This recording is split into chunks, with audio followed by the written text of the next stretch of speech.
I'm Owen. I am 19. My school experience was difficult.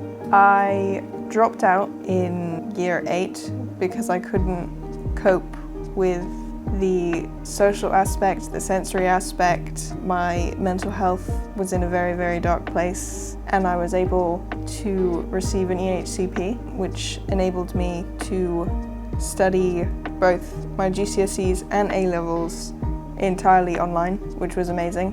I decided to take a year out in between studying A-levels and going on to university in order to focus a bit on developing my own independence. I am autistic, and so I kind of struggle with a very traditional work-life sort of balance. I found We Work for Everyone because my mum seems to know everyone and she suggested it.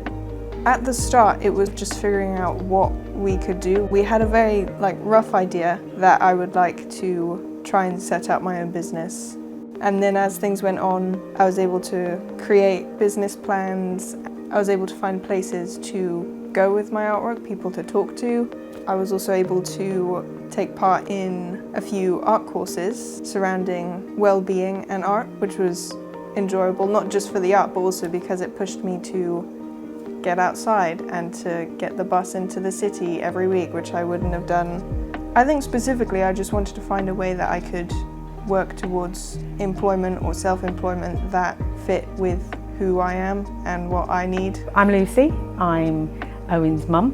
I'm also part of Inclusive Change, which is the organisation that has helped her and supported her in the past year. Being able to do things in a kind of safe way so that if it failed, it's okay, were really, really helpful. And some of the things she didn't mention are things like volunteering with local charities or local organisations. That meant that it got her out of the house. It meant that she started to get a routine of being able to walk out and about in the local area by herself, or getting on a bus to go and do something by herself.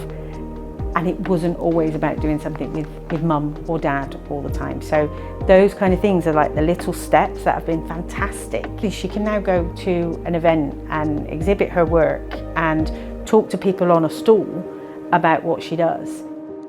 My business is called Scribble Whiskers. You can find me on Instagram under Scribble Whiskers, and I also have a website. Through my business, I sell a lot of my own artwork through prints or stickers or greeting cards. We Work for Everyone did initially help with writing a business plan. I was able to apply for Access to Work to gain support, particularly with organising my time and ideas, network with other businesses, do some market research, find places to sketch or paint. Yeah, and I was also able to get funding to set up sort of a home office space. Because I run an organisation that helps people get access to work, we went and did an application with your help, because actually some of the things you did with us were fantastic in creating a business plan that was easily understandable by a young person who can sometimes get overwhelmed by all this complexity. You helped us with that, and that has been absolutely life-changing. I managed to do some artwork for Inclusive Change, cover art for their podcast about young people in cybersecurity. I was able to exhibit and sell at the Bristol Harbour Festival. It's just someone at my church met this person and then sent them to me, and they need an artist for their prayer barge. Yeah, I was also able to do a commission for Seeability, which was another organisation that I was connected with by We Work for Everyone. Before working with We Work for Everyone, I was incredibly isolated.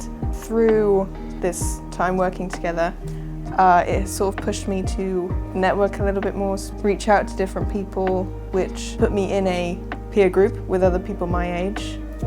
So that really improved my confidence. I am going to study horticulture with garden and landscape design at the Eden Project in September, which is mad.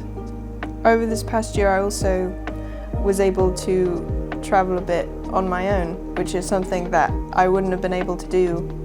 And so it's crazy to think that a few months ago I took a trip all the way up to Edinburgh alone as someone who has previously struggled with a lot of agoraphobia, agoraphobia, however you want to pronounce it, anxiety, and then obviously all the sensory challenges that come with being autistic.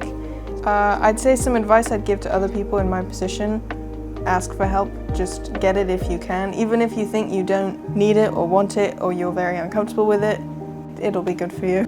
In a year from now, I'd like to be continuing to receive art commissions and carry those out. It'd be nice to also continue to sell my art at local art markets or in gift shops. I think I've come a long way.